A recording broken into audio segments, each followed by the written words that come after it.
sebelum kita mulai pelajaran hari ini, baiknya kita memulai kegiatan pada hari ini dengan berdoa. Siapa yang mungkin kita dalam doa? Maksi. Oke, silakan Maksi. Ya. Teman-teman, marilah kita berdoa. Tuhan yang Maha Baik dan Maha Pengasih, terima kasih karena Engkau telah melindungi dari teman-teman sekolah. Ya Tuhan, kami mohon semoga di mata pelajaran pada hari ini kami bisa mudah memahami semua pelajaran yang dijelaskan oleh guru. Ya Tuhan, doa yang bersyukurnya ini kami serahkan ke dalam tangan-Mu dalam nama Yesus Kristus. Amin. Baik, terima kasih Maksi. Kita berdoa.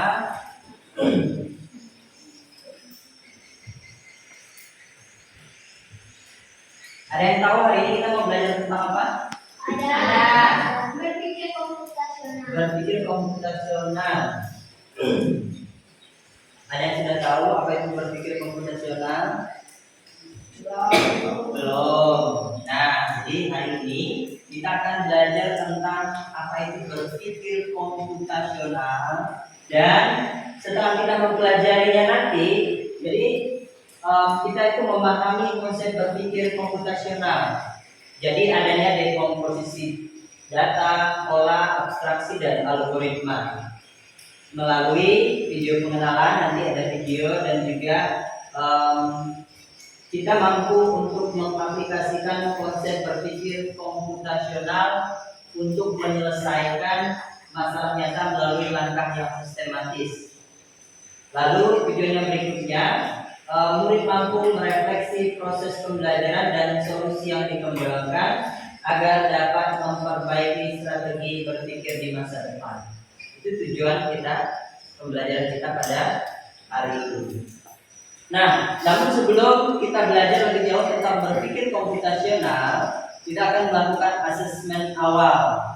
Nah, jadi asesmen awal nanti Bapak akan berikan kita soal, ada 5 soal. Silakan kalian jawab. Cara menjawabnya, nanti Bapak akan bagikan 1 lembar kertas jawab. Jadi seperti ini. Nanti kalau kalian menjawab A, silakan kalian lihat ini ada tulisan A, kalian gini jawab A. Nanti Bapak scan. Lalu kalau B, ini ada tulisan B. Nah, gini. Lalu kalau C, dia seperti ini. Dan D seterusnya. Kuncinya lihat tulisan di atas.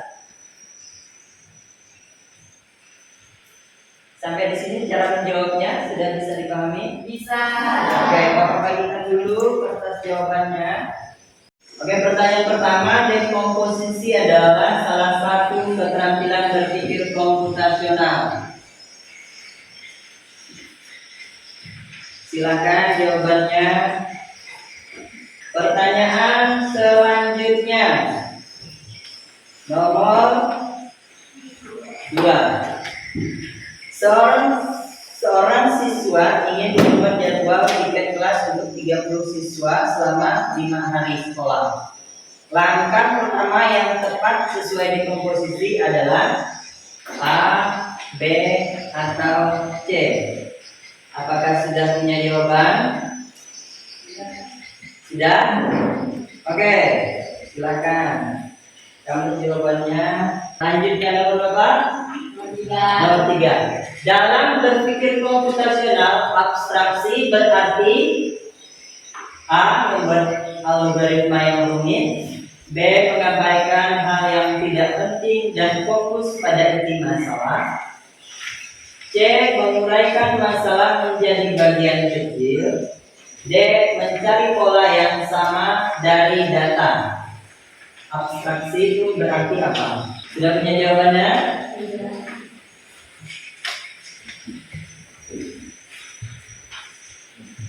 Oke, mulai dari sini. Maksi B. Contoh penerapan abstraksi dalam menyusun jadwal tiket adalah A, memperhatikan hobi setiap siswa sebelum membuat jadwal tiket. B, hanya memperhatikan jumlah siswa dan hari sekolah untuk pembagian jadwal piketnya. C. Membuat tabel piket berdasarkan warna kesukaan. D. Membuat daftar piket dengan memasukkan semua informasi pribadi siswa. A, B, C atau D? Sudah? Oke. D.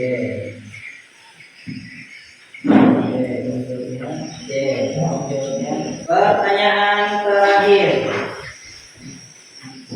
Algoritma dalam berpikir komputasional adalah A. Susunan langkah-langkah sistematis untuk menyelesaikan masalah. B. Hasil akhir dari pemecahan masalah. C. Bagian terkecil dari suatu masalah. D. Informasi yang diabaikan saat menyederhanakan masalah. Kalian lihat nomor berapa punya kalian itu? Nanti kan ada nomor 19, 18, nomor 8.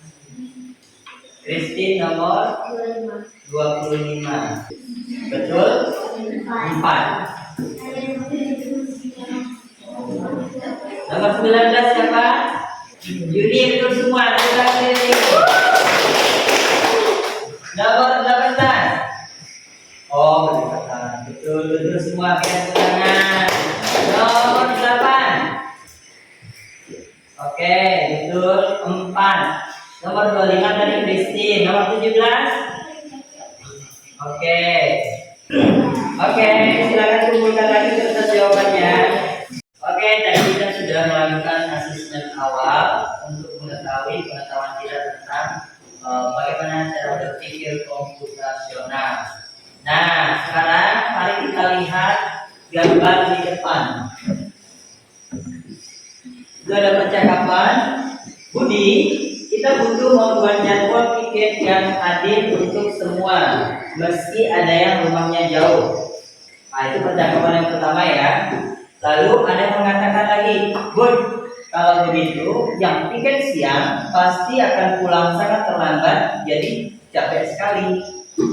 Nah, ada yang lain lagi, kalau begitu, sekolah bisa membuat aturan piket yang jelas, tapi nanti banyak yang mengeluh capek dan bosan. Nah, kalian lihat ya, amati dulu gambar ini. Pertanyaannya, identifikasi permasalahan yang terjadi pada gambar. Kalian identifikasikan tadi permasalahan yang ada pada gambar. Lalu, bagaimana agar siswa tetap mendapat giliran yang adil meskipun ada yang sering tidak adil? Cara pembuatan jadwal piket tadi. Nah, yang berikutnya, bagaimana mengatur siswa yang rumahnya jauh supaya tidak terbebani?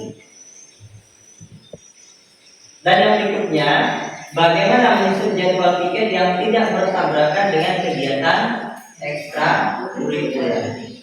Nah, itu tugas kalian dalam kelompok mengerjakannya ya. Nah, nanti Bapak bagi kelompok dulu. Kita bagi kelompok.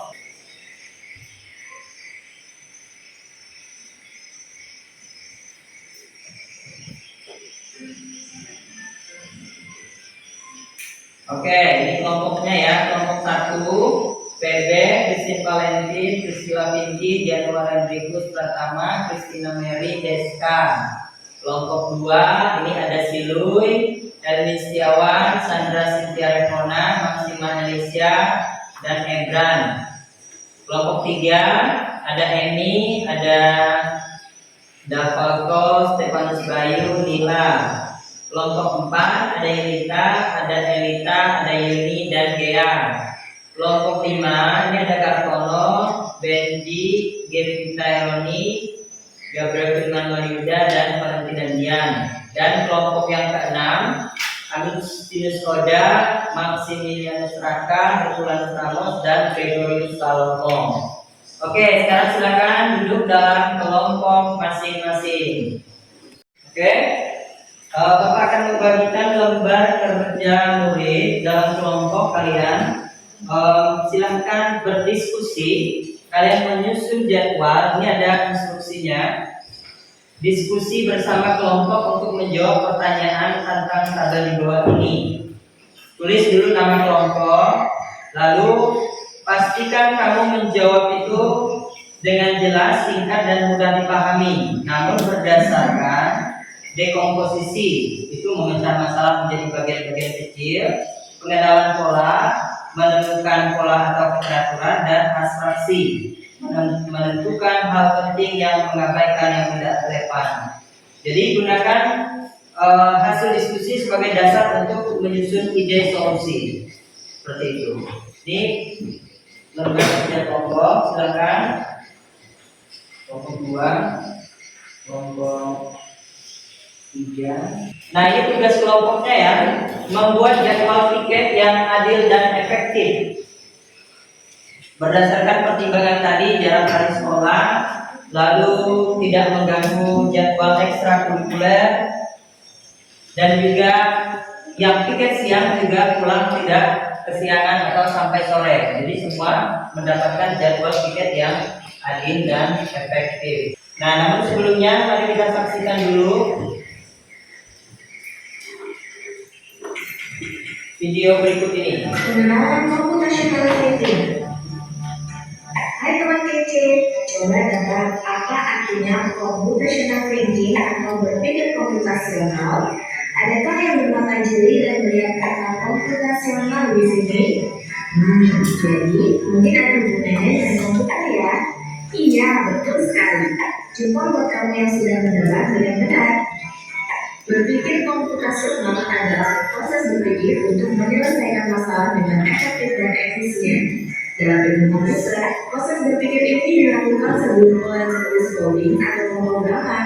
Jika sudah direncanakan dengan baik, maka coding yang ditulis akan sesuai dengan kebutuhan dan dapat diselesaikan dengan cepat dan tepat.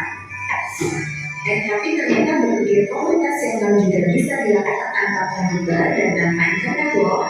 Bahwa sebenarnya kita tuh sudah menerapkannya dalam kehidupan sehari-hari, mulai dari menghitung gigi, mencatat penjelasan pelajaran, hingga menyiapkan tas untuk sekolah besok. Wah, kalau kita sudah bisa menerapkannya setiap hari, berarti kita semua sudah mahir dong. Belum tentu. Contoh-contoh kalian kan menerapkan berpikir komputasional pada masalah yang sederhana. Masih banyak nih masalah yang lebih kompleks, seperti misalnya mengatur keuangan bulanan, apa yang harus dilakukan kalau kamu tersesat di tempat baru, hingga memilih jurusan dan karir. Lalu yang lebih penting lagi, ketika kamu dewasa nanti, kamu akan menghadapi era industri 4 dan bahkan 5. Di sini kamu perlu kecepatan untuk memanfaatkan dunia digital, mulai dari mencari dan memilah informasi yang kamu perlukan, hingga menggunakan informasi itu untuk membuat keputusan penting dalam hidupmu. Menghadapi masalah kompleks kehidupan di masa sekarang dan masa depan ini mirip seperti merencanakan coding yang sudah dibahas sebelumnya. Kuncinya adalah memahami masalah dengan tuntas dan mencari cara menyelesaikan yang efektif dan efisien. Nah, kalau begitu, bagaimana agar kita bisa berpikir komputasional? Sekarang kita bahas ya, landasan dari berpikir komputasional. Yang pertama, dekomposisi. Dekomposisi artinya membagi masalah kompleks ke bagian yang lebih kecil agar mudah diselesaikan. Misalnya, kamu ditunjuk jadi ketua panitia lomba 17-an. Maka, untuk memudahkan pelaksanaan, kamu bisa menunjuk panitia bagian acara, konsumsi, publikasi, keamanan, dan lainnya. Yang kedua, pengenalan pola. Artinya mencari kesamaan dan pola di antara bagian-bagian masalah kompleks yang sudah dikejar. Misalnya, kamu hendak melipat dan menyimpan jemuran di rumah, maka kamu perlu bisa mengenali jumlah objek ayah, ibu, kamu, adik, dan milik bersama seperti spray, handuk, dan lainnya. Ini karena jemuran-jemuran itu perlu disimpan di tempat yang berbeda.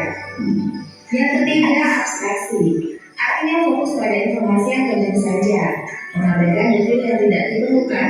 Misalnya, kamu hendak menceritakan pengalaman berwisata ke luar kota.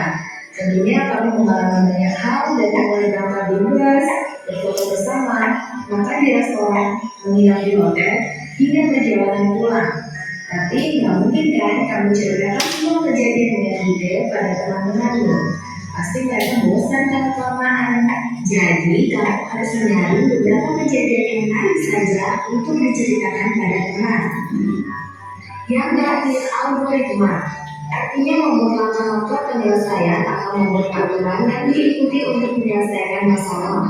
Misalnya, kamu diberi data belanja di supermarket oleh ibu, ada minyak goreng, telur, roti, sayur, dan kopi. Lalu kamu harus buru-buru karena ibu sudah mau memasak dengan minyak goreng itu. Nah, kalau seperti ini, satu cara yang efisien disalahkan dengan mengambil barang yang paling dekat dari pintu masuk dan terakhir yang paling dekat dengan kasir. Nah, itu dia untuk landasan berpikir profesional yang perlu diterapkan untuk memecahkan masalah yang kompleks. Diskusi dalam kelompok, kalian susun jadwal piketnya berdasarkan cara berpikir komputasional. Ya, sampai di sini bisa dipahami? Oke, silakan mulai mengerjakan.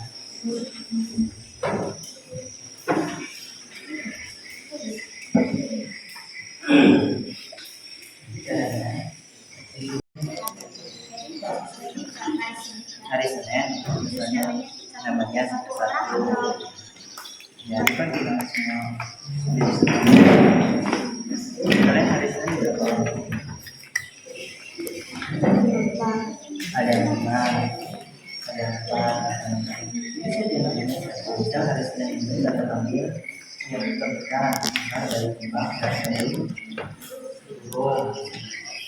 hari Selasa mungkin teman-teman yang dari arah yang dari dulu itu caranya ditulis ini di catatan pertimbangannya bisa. Nah, di hari Senin kunci lalu jadi Senin jadi suka dan pertimbangannya juga gitu. Kunci itu paling depan atau tempatnya dekat dengan lalu hari Selasa siapa yang jauh, hari Sabtu misalnya paling jauh. Nah, ini identifikasi masalah yang tadi gambar tadi, masalah yang dihadapi siswa ada 27 dengan permasalahannya kan pasti jarak dari rumah ke sekolah beda-beda. Nah, itu masalah. Lalu ada yang mau piket siang, nah, tapi tidak mungkin dia piket siang kalau dia dibuat jadwal yang dia rumahnya jauh. Nah, itu kan masalah. Bagaimana cara mengatasi? Ini masalah-masalah yang ada. Lalu ini caranya hari Senin siapa misalnya ada 4 orang, misalnya Oka, Yudi, apa? Tapi pertimbangannya apa? Oka pertimbangannya karena rumahnya dekat dengan sekolah, maka tiketnya hari Senin. Karena Senin itu maksudnya agak cepat. Jadi di gambar tadi ada siswa yang sering hadir, lalu masalah lain lagi siswa banyak yang malu. Sementara jarak dari rumah ke sekolah beda-beda, ada yang jauh, ada yang dekat. Nah, itu masalah. Lalu bagaimana mengatasinya? Dikeluarkan dalam jadwal ini hari Senin misalnya bisa catatan pertimbangannya karena rumah ini dekat dengan sekolah. Lalu misalnya kamu dapat giliran tiketnya dibuat hari Sabtu karena rumahnya jauh dari sekolah. Bagi hari Sabtu dia bisa berangkat lebih awal. Bisa jarak dari sekolah, dari rumah ke sekolah itu kan otomatis berbeda-beda. Ada yang dekat, ada yang jauh. Nah, ini permasalahan. Lalu dalam menyusun jadwal piket ada beberapa siswa yang sering tidak hadir. Nah, itu kan masalah nanti. Kalau dia tidak hadir berarti tidak piket. Bagaimana cara mengatasinya? Nah, dibuatlah jadwal piket. Contohnya hari Senin siapa apa namanya alasannya apa? Hari Senin karena masuknya lebih awal, maka mengambil siswa yang rumahnya dekat dengan sekolah. Hari Selasa misalnya rumah, Sabtu mungkin rumahnya yang jauh, bisa. Oke.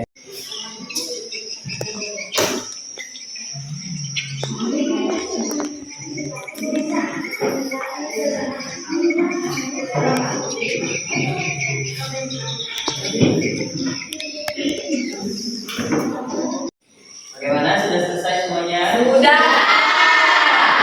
Oke, kalau sudah selesai, sekarang mari kita menyaksikan penampilan dari kelompok-kelompok yang akan menampilkan hasil diskusinya. Kita beri kesempatan kepada kelompok 1. Silakan kelompok 1, maju dulu. Tepuk tangan untuk kelompok 1.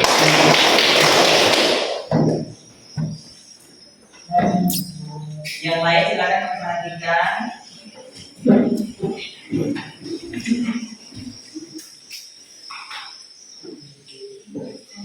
Selamat siang semuanya. Selamat Ya, ini saya dan kelompok saya akan membacakan hasil dari tugas kami yang akan dibacakan oleh Aurelia.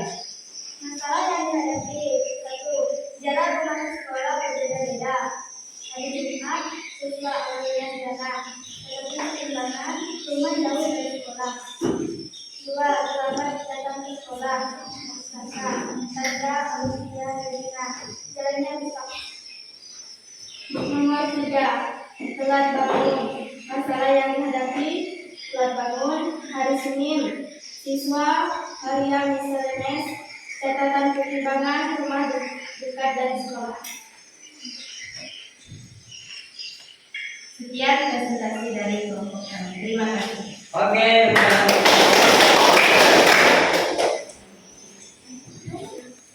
terima kasih untuk kelompok 1 yang sudah menampilkan hasil diskusinya. Selanjutnya kita dengarkan presentasi dari kelompok 2. Tepuk tangan untuk kelompok 2.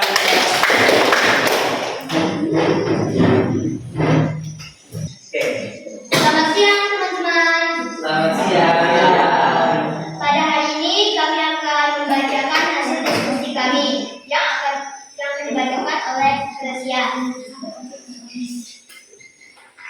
Jadwal weekend hari Senin, siswa Michelle, Yuni, Ruth, Tiana, Elviana, Gaby. Catatan pertimbangan: karena rumah mereka dekat dari sekolah sehingga bisa awal datang ke sekolah. Hari Selasa, siswanya Denia, Noel, Aurel, Feby, dan Mila. Pertimbangannya karena rumah mereka lumayan dekat dari sekolah dan bisa agak awal. Yang terakhir, hari Sabtu, siswanya Nova, Tasya, Fiona, dan Vicky. Catatan pertimbangan karena rumah mereka jauh dari sekolah. Sekian presentasi dari kelompok 2. Kurang dan lebih kami minta maaf. Terima kasih. Oke, terima kasih. Tepuk tangan untuk kelompok 2. Ya, tadi kita sudah menyaksikan penampilan dari beberapa kelompok tentang hasil diskusinya. Ada permasalahan yang dihadapi tadi. Berdasarkan gambar yang kita amati bersama, terdapat permasalahan yaitu bagaimana menyusun jadwal tiket yang baik dan efektif. Tadi sudah dijawab oleh beberapa kelompok. Semua itu menunjukkan jawaban yang benar dan ada pertimbangan-pertimbangan cara berpikir komputasionalnya dan juga ada dekomposisi data. Nah, memang seperti itu cara berpikir komputasional. Jadi masalah yang besar menjadi permasalahan-permasalahan yang kecil sehingga ketemu solusinya. Nah, evaluasi pembelajaran kita pada hari ini, jadi kita akan mendengarkan pemaparan dari Ibu Korania sebagai pakar kurikulum Negeri 6 Perhubungan. Bagaimana cara atau proses penyusunan jadwal yang baik sehingga dapat efektif dalam pelaksanaannya. Mari kita sambut Ibu Polania. Terima kasih Ibu Polania. Selamat pagi semuanya. Jadi, Ibu akan menyampaikan bagaimana sih menyusun jadwal tiket. Ya. Ini kebetulan Ibu juga sebagai wawancara, bisa ada pelajaran, ada juga nanti yang harus ditentukan bagaimana sih cara menyusunnya. Nah, kali ini Ibu akan membahas tekniknya, ya, caranya dalam menyusun jadwal tiket. Yang pertama, tentukan dulu tujuannya. Apa sih guna tujuan jadwal tiket? Ada tahu nggak? Kenapa perlu dibuat jadwal tiket? Apa tujuannya? Agar lingkungan sekolah sih akan diskusi lagi tujuan jadwal tiket. Mana? Ada nggak? Yang pertama sebenarnya adalah meningkatkan rasa tanggung jawab terhadap keadaan di dalam kelas dalam khusus tentang kebersihan. Terus yang kedua, setelah bertanggung jawab, meningkatkan rasa disiplin siswa terhadap tugas dan tanggung jawab sebagai seorang siswa. Yang ketiga, baru meningkatkan kebersihannya sehingga kelasnya tetap bersih. Itu dulu tujuan dulu. Setelah menentukan tujuan tersebut, identifikasi dulu tugasnya apa. Ya, tugasnya apa ya? Ada yang tugas sebagai menampung, ada yang bertugas untuk mengangkat kursi, ada yang bertugas ada yang mengangkat lantai, nanti langsung diterima. Ya. Terus yang kedua, daftar siswa. Ada berapa ya siswa? Ya, semuanya di kelas 7B, siswanya berapa? 8. Setelah ditentukan oh ini jumlah siswanya, laki-laki perempuan, oh iya. Baru kita bisa menentukan kira-kira nanti ini ya, biar adil kan, biar membuat jadwal yang adil, lihat jumlahnya, kasih berapa orang, nanti ya sama berapa. Nanti jangan di hari Senin siswanya banyak sekali sampai 7. Terus di hari Selasa hanya 4. Itu sudah tidak adil. Terus yang tidak kalah penting, yang kita lakukan ya, cara menyusun siswanya di dalam kelompok itu lihat dulu mana sih kira-kira jarak dari sekolah ke rumah itu yang dekat. Nanti jangan sampai sekolah yang dekat dengan rumahnya dekat dengan sekolah itu dijadikan satu di situ semua. Nanti kadang-kadang ya, sudah tahu belum kira-kira alamat temannya di mana? Tahu nggak? Rumah temannya tahu nggak kira-kira di mana? Jauh nggak kira-kira? Itu diaplikasikan di dalam dalam membuat jadwal yang adil ya. Terus setelah itu komunikasikan dengan komunikasi penting ya. Oh nanti tugasnya seperti ini. Tanggung jawab kita seperti ini. Sehingga jadwal tersebut yang telah kita buat, yang telah kita susun dapat dilaksanakan dengan baik. Oke, sekarang ini pertanyaan lagi. Apa yang harus kita pertimbangkan terlebih dahulu dalam menyusun jadwal? Yang pertama, tentukan dan tujuan. Yang kedua, identifikasikan tugas. Nah, ada tugas sebagai menyambung. Ada lagi? Ada lagi? Ada juga yang tugas menyambung atau tulis ya. Terus daftar siswa tadi harus sudah ada tugas siswanya, terus alamat siswanya juga harus tahu. Terus yang paling penting adalah buat jadwal secara adil. Masa itu ya cara menyusun jadwal ya. Oke, ini yang kita sampaikan. Selanjutnya silakan kembali lagi kepada Pak Ari. Oke, terima kasih untuk Ibu Polania yang sudah membagikan pengalamannya bagaimana cara menyusun jadwal tiket yang efektif. Jadi kalian sudah mengetahui tadi bagaimana caranya, bagaimana prosesnya? Sudah. Nah, itu nanti diperhatikan, dipertimbangkan sehingga jadwal tiket dapat digunakan dan dapat berjalan dengan efektif dan efisien. Nah, kesimpulannya pada hari ini kita belajar tentang berpikir komputasional adalah alat bantu berpikir yang bisa digunakan siapa saja untuk menghadapi tantangan apapun. Iya. Nah, tadi kita sudah belajar tentang apa tadi? 4 pilarnya. Dekomposisi, apalagi? Pengenalan, pola, abstraksi dan algoritma. Nah, ini kita sudah belajar tentang. Nah, sebelumnya Bapak ingin melakukan refleksi bersama terhadap pembelajaran pada hari ini. Silakan kalian tulis di buku kalian. Yang pertama, apa yang saya pelajari hari ini? Silakan ditulis ya. Lalu yang berikutnya, yang kedua, hal apa yang paling berkesan bagi saya? Yang ketiga, apa yang bisa saya terapkan dalam kehidupan sehari-hari? Dan yang terakhir, komitmen pribadi saya adalah, nah komitmen ini apa yang mau kalian lakukan? Mulai dari sekarang setelah belajar tentang berpikir komputasional. Silakan dijawab, ditulis di buku kalian. Sudah semuanya refleksinya? Sudah. Oke, kalau sudah refleksinya, sekarang Bapak minta kalian untuk memilih perasaan kalian hari ini. Seperti pembelajaran kita pada hari ini, bagaimana perasaanmu setelah mengikuti pembelajaran hari ini? Silakan pilih salah satu dengan memberi tanda centang pada kotak yang sesuai. Ada yang pilih pertama? Benar. Yang kedua? Satu. Yang ketiga? Oke. Yang keempat? Tidak ada. Oke, tepuk tangan untuk kita semua hari ini. Ya, sebelum mengakhiri pembelajaran pada hari ini, Bapak akan melakukan asesmen sumatif pada kita. Nanti Bapak akan membagikan soal, silakan dijawab di kertas yang Bapak sudah bagikan kepada kita masing-masing.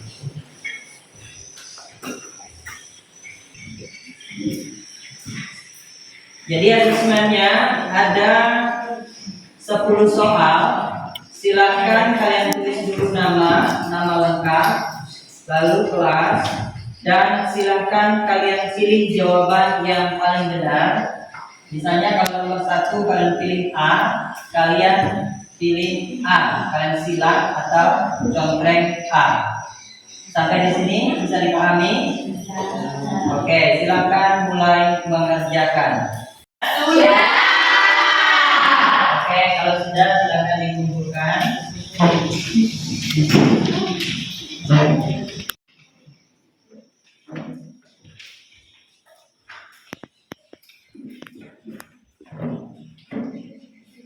Oke, sampai di sini pembelajaran kita pada hari ini tentang berpikir komputasional.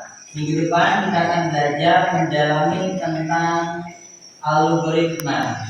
Jadi sebelum mengakhiri kegiatan pembelajaran pada hari ini, marilah kita mengakhirinya dengan doa. Siapa yang memimpin dalam doa? Ya, silakan. Baiklah teman-teman, sebelum kita mengakhiri pembelajaran kita, marilah kita berdoa. Dalam nama Bapa dan Putra dan Roh Kudus, amin. Ya Tuhan yang maha baik dan maha pemurah, terima kasih atas berkat dan rahmat-Mu, Engkau telah melindungi kami dari pagi sampai siang ini. Sekarang kami datang lagi ke mata pelajaran kami selanjutnya. Bimbinglah kami dan semoga kami bisa memahami apa yang disampaikan oleh guru kami. Ya Tuhan, doa yang tidak sempurna ini berhasil dari tangan-Mu yang pengenalan Yesus Kristus turun kami. Amin. Terima kasih Christine.